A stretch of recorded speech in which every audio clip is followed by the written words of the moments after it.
Hi, in this video I'm going to show you how I cut into a grapefruit. I've tried different ways and I find this one to be the easiest and fastest.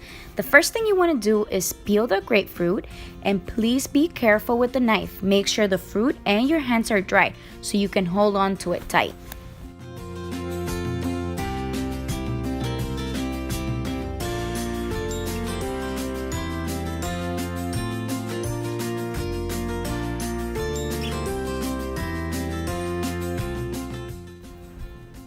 After you're done peeling off the grapefruit, you're gonna cut it in half. Then you just open one of the halves and you'll see how the inside part, the part that you're gonna eat, just comes off super easy. And that's it. I hope you found this video useful, and if you like it, give it a thumbs up and don't forget to subscribe. Have a nice day. Bye-bye.